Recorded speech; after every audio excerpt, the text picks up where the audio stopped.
Hi everyone, my name is Manojit Nandi, and I am a data scientist at Microsoft Research. And this is my talk, Assessing and Mitigating Fairness in AI Systems. Over the past decade, we've heard a lot of stories about how we're living in the age of AI, the era of big data, and these technologies are going to revolutionize and transform our lives as we know it. But we've also heard stories about AI systems going wrong. In particular, we've heard stories about speech recognition systems misinterpreting black speakers more than they misinterpret white speakers. We hear stories about Amazon having to retire a recruiting tool, resume recruiting system, because it's found to discriminate against women based on things such as, oh, this person went to a women's only college or was captain of their women's chess club. And even most recently, there's a story a couple days ago about Facebook's video classification algorithm mistaking black people for primates. And so we hear all these stories about AI going wrong. In particular, we hear stories about AI encouraging or enabling discrimination against vulnerable minority groups. And that's really bad. That's not the future we want to live in.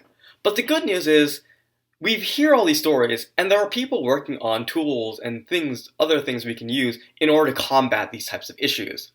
In particular, one tool is Fairlearn. So Fairlearn is an open source Python library for helping data scientists improve the fairness of AI systems. Fairlearn is built on top of very popular data science libraries, such as Pandas or scikit-learn. And this makes it very easy to incorporate into an existing data science workflow. You don't have to rework your code in order to use Fairlearn. It sort of just easily fits in to any existing workflow. And one cool thing about Fairlearn that I really like is that it's an open source project. So we have community calls every Thursday that anyone who's interested in Fairlearn or just AI fairness in general can join and discuss these issues with like-minded individuals. And so even though I'm at Microsoft Research, I'm giving this talk more so on the behalf of the Fairlearn community. And one key thing about this talk is usually when people talk about algorithmic fairness or AI fairness or discriminatory AI systems, they often use this term bias. And it's thrown a lot around when you hear about these topics. You hear about like biased algorithms and biased technologies to describe the behavior of like any unfair algorithm. And in this talk, I'm going to avoid using the term bias. One, because I think it's a loaded term, and two, I really want to center the conversation around this idea of a fairness-related harm. I want to focus on how the system is harming individuals and who is being harmed. And I think this is very important because I think we have to keep in mind, like, why do we care about these issues? Why do we care about unfair algorithms? We care about them because they hurt people. They inevitably impact people's lives. People's livelihoods are transformed or destroyed because of these algorithms. And I think it's very important that we always center the conversation on who is being harmed rather than the AI systems themselves. And that's why I also dislike this term like debiasing AI systems, because it really focuses the conversation around the AI system, focuses on the algorithm and what we need to change into the algorithm. On the other hand, by focusing on who is being harmed and how can we help them, we can design better fairness interventions that may not be purely technical. It could be just something simple as adding a QA layer on top of the algorithm to filter out like harmful responses or unwanted responses.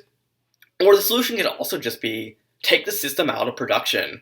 If your system can't exist without harming people, to just take it offline. And there was actually a recent example of this where Twitter's image cropping algorithm really centered white individuals over black individuals. And so Twitter just decided to take that image cropping system out of production and allowing users to crop their own images. And so now that I want to talk about these fairness type related harms, and since I want to avoid using the term bias, I really think it's useful to talk about the different types of algorithmic harms so you can understand like how the different ways algorithms can harm people. And so first and most common type of algorithmic harm is this harm of allocation. And these harms occur when an AI system allocates resources or opportunities in a way that negatively impacts people's lives. And these are the stories you hear about. These are AI systems denying people credit loans. These are AI systems denying people jobs or denying them promotions. And these are the very most common studied types of algorithmic harms. Because they're, one, easy to formalize mathematically. They're usually like binary classification: who gets a loan, who doesn't get a loan, who gets a job, who doesn't get a job. And one example of this is going back to that example I showed at the beginning of this talk, is Amazon having to scrape this AI recruiting tool because they're discriminating against women. But one thing I want to also keep in mind when we talk about these harms of allocation is that we also need to think about the long-term consequence of receiving or being denied an opportunity. For example, if you apply for a credit loan and you're denied, that drops your credit score and thus lowers your future likelihood of receiving a loan in the future. So it's not that, oh hey, this AI system unfairly denied you a loan. It also now affects your likelihood of getting a loan in the future. Next are quality of service harms. And so quality of service harms occur when an AI system performs worse for one group of individuals compared to other, even when there are no opportunities or resources being withheld. For example, a very famous example of this is Joy Buolamwini and Timur Gebru's work on gender shades. So the idea here is that they evaluated various commercially available face detection systems from Microsoft, IBM, and Face++, and they looked at 4 different groups: lighter-skinned males, lighter-skinned females, darker-skinned males, and darker-skinned females. And what they found was that these systems have a much higher error rate on darker-skinned females compared to lighter-skinned males. This means these systems were less likely to detect the face of a darker-skinned female when they were present in a photo. And you can see here that this gap is actually pretty big.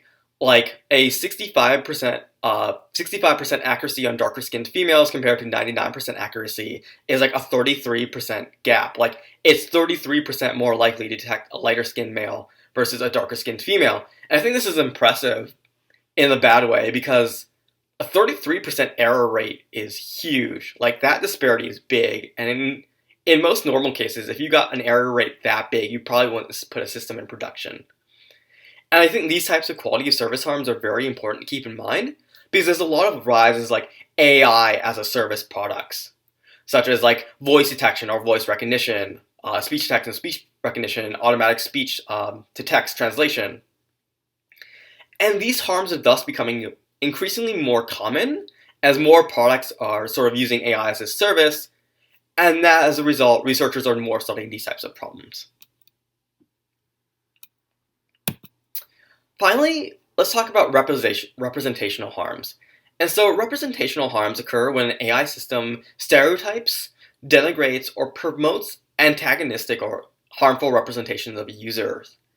And I think the big thing is, compared to other types of fairness-related harms, representational harms are a lot harder to quantify. And so there's a very famous example of back in 2015, when Google Photos was first released, it accidentally labeled this group of black teens taking a selfie at a graduation party as gorillas.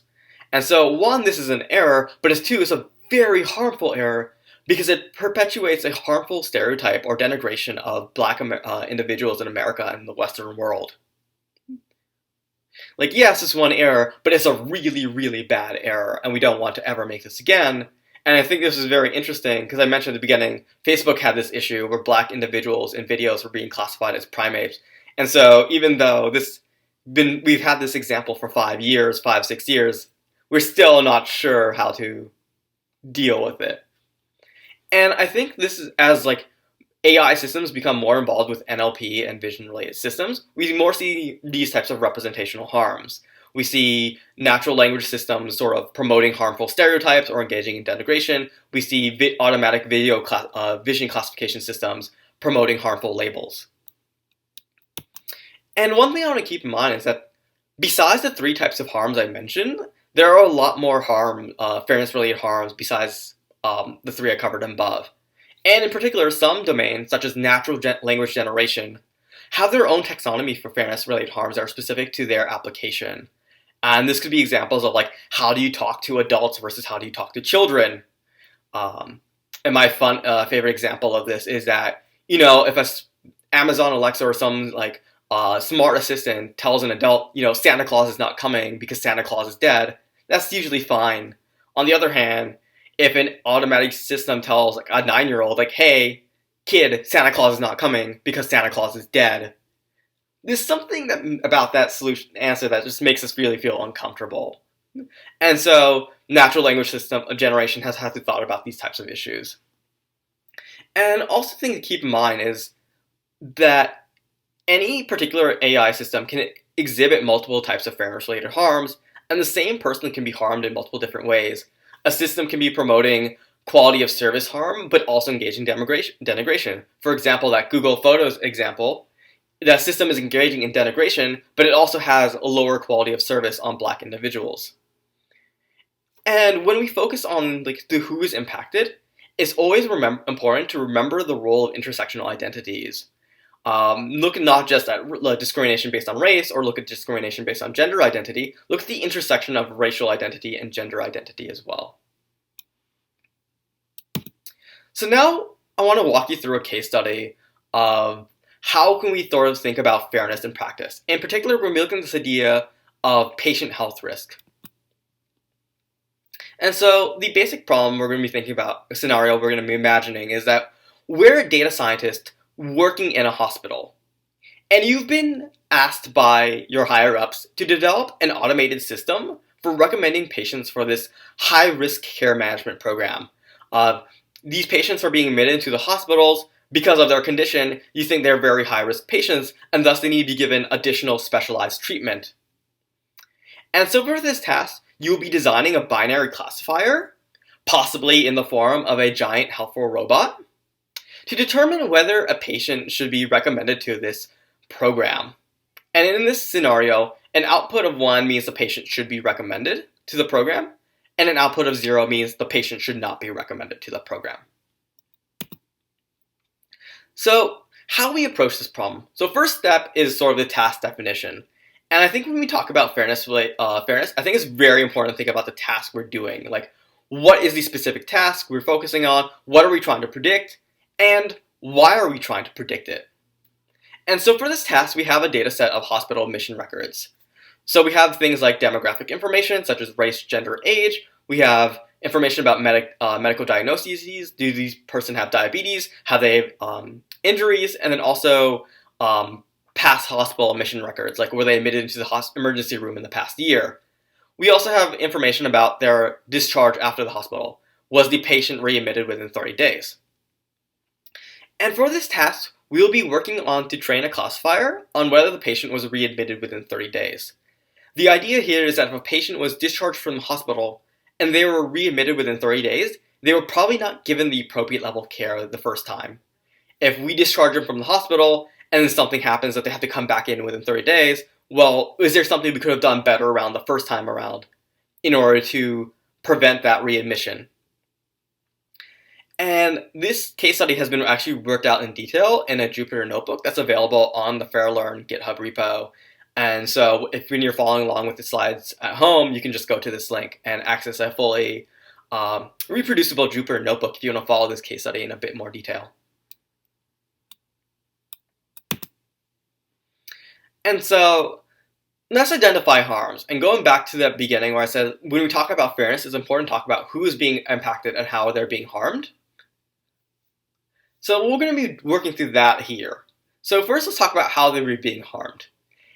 In our scenario, a false positive means a patient is recommended to the care management program, but they don't really need that extra care.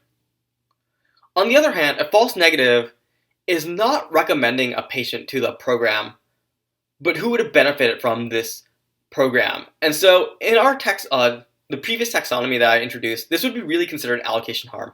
We're sort of allocating this resource or opportunity of who is accepted into this program. And one thing here is that a false negative is clearly worse than a false positive. Like, not giving the appropriate level of care to a patient who needs it is a lot worse than giving too much care to a patient who doesn't need it. And secondly, let's talk about who is being harmed. Like, who do we expect to be more disproportionately impacted by our model and our system? And so if you look at the previous healthcare literature about like medical outcomes and health outcomes in the United States, we'd see that there's a lot of evidence showing that different racial or ethnic groups are more likely to receive differential medical outcomes. That white Americans or white identifying individuals are more likely to receive better healthcare outcomes compared to non-white individuals. So now let's define the fairness metrics that we're going to be focusing on for this task. Like I said before, because a false negative that is not receiving the care that you really need is a lot worse than a false positive, which is, giving unnecessary care to someone who doesn't really need it, we'll be focusing on minimizing this false negative rate difference between our racial groups. That means we want to make sure that the false negative rate between all of our racial groups is as low as possible or within some threshold. In addition, we also want to explore this idea of the selection rate. The selection rate is the fraction of patients who are recommended to our high-risk care management program across our different racial groups.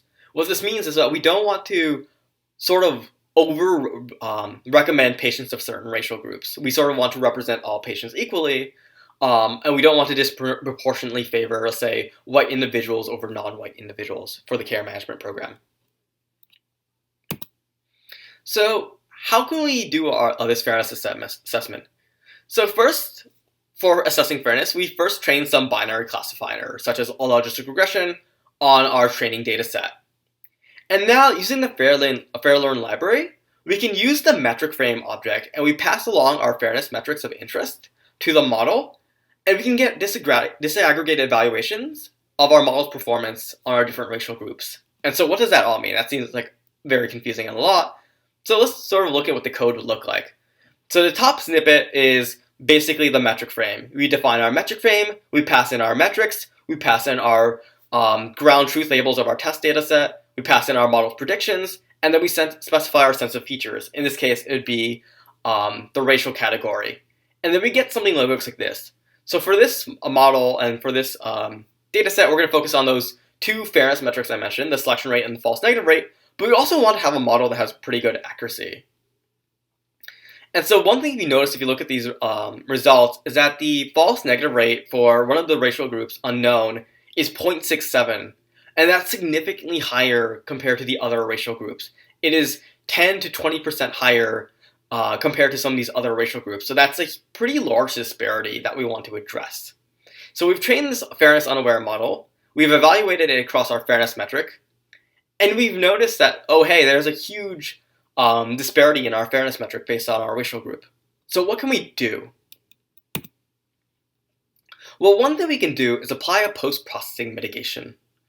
In a post-processing mitigation, we take some trained machine learning model and we apply to some transformation to the outputs of it in order so that it satisfies some fairness constraint. And so in Fairlearn, we use the threshold optimizer algorithm to transform the outputs of our trained model to satisfy our fairness constraint, while still trying to maintain our accuracy or any other objective function of interest.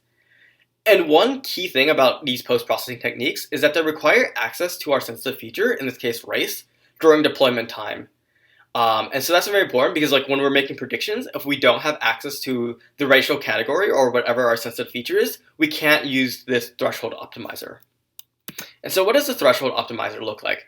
And now if you're familiar with the scikit-learn library, this API design might look similar. So how this works is in the top snippet, we're going to instantiate our threshold optimizer. We're going to pass in our base estimator, which is our trained machine learning model.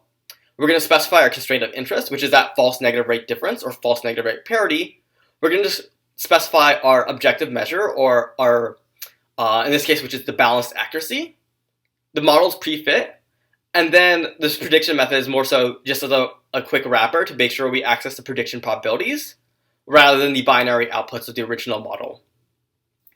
And now we've taken this threshold optimizer, we can train it to the data set, and we can then get outputs of it. And so we can get results like this. We pass it through another metric frame. And one thing you can see here is that the false negative rate is lower across the board for all the classes. Like one, we've reduced the false negative rate disparity greatly. Unknown has gone from like 0.838 down from like 0.6 to 0.38. It's very much in line with the other false negative rates. In addition, the balanced accuracy for all the racial groups has either stayed the same or gone up slightly. And so not only have we greatly reduced the false negative rate and thus our fairness-related disparity, but we've actually kept the accuracy same or even slightly better. And I think this is a very important thing to keep in mind, because I think when people talk a lot about like fairness and model accuracy, they sort of view this as a trade-off, that like in order to make a model more fair, you have to drop the accuracy. And in practice, that's not necessarily true. You can have huge reductions in the fairness-related disparity while keeping your accuracy the same or even slightly better in this case.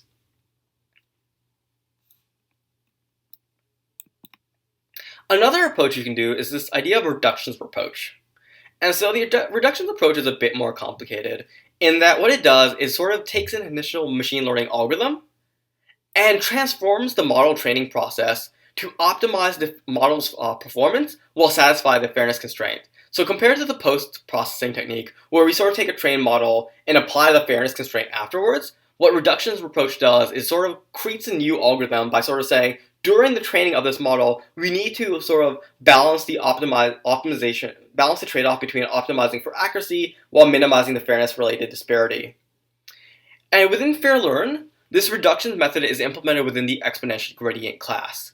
And how this algorithm works is that it retrains the base classifier by re-rating the data points based on sensitive features. And so what this means is that it trains the base model, it gets some accuracy, and then evaluates it for the fairness-related constraint, and then re-weights the data points such that when you train a new model on these re-weighted data points, you get a model that better achieves that balance between accuracy and fairness. And it's called exponential gradient because if you think about the gradient descent algorithm, that's very common in machine learning.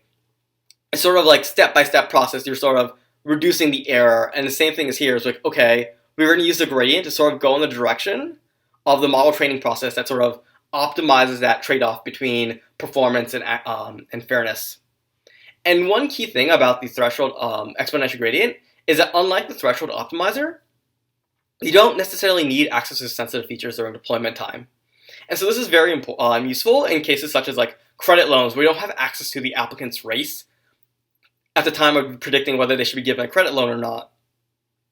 Then you couldn't use the threshold optimizer in that case, but you could use exponential gradient. One caveat about exponential gradient that I should mention is that because you're constantly retraining a model multiple times, it may not work as great for large, deep neural networks that take a long time to train for a single round. You know, training one neural network could take weeks. Training a neural network 11 times could take months or years.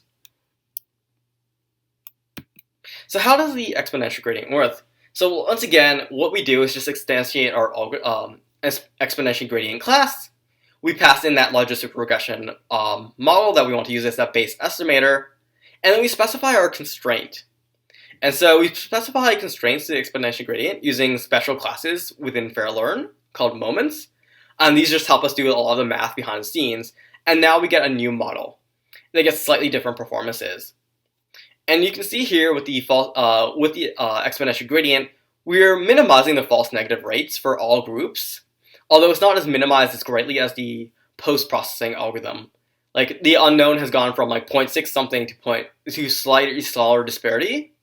It's not as great as the post-processing, but once again, we now remove that limitation that we need access to our sets of features during prediction time. And once again, we keep in our balance accuracy the same. So once again, we're able to minimize that false negative rate disparity while keeping accuracies high or same. And I guess that's really the end of this. And so what I really want to talk about is like, what did we cover? And key things is that like, when we're talking about fairness in AI systems, we want to focus the conversation on who is harmed and how they're harmed. So avoid talking about bias and biased AI and really focus that conversation on who is being harmed and how are they being harmed. Identify the irrelevant fairness-related harm and understand how this AI system perpetuates that harm. Understand how your AI system is embedded within the social infrastructure of the world and how it harms people. And then define the appropriate fairness metric based on the type of harm you're trying to mitigate and what sensitive features to focus on. And so in our case, we chose that false negative rate difference. We chose false negative rate difference. And then finally, when applying these fairness interventions, keep in mind certain constraints, and always remember that fairness is a socio-technical concept, that one must always include qualitative and quantitative evaluations of their system. Finally, here's some small references, the references for papers I mentioned in my talk, and I hope you enjoyed this. Thank you.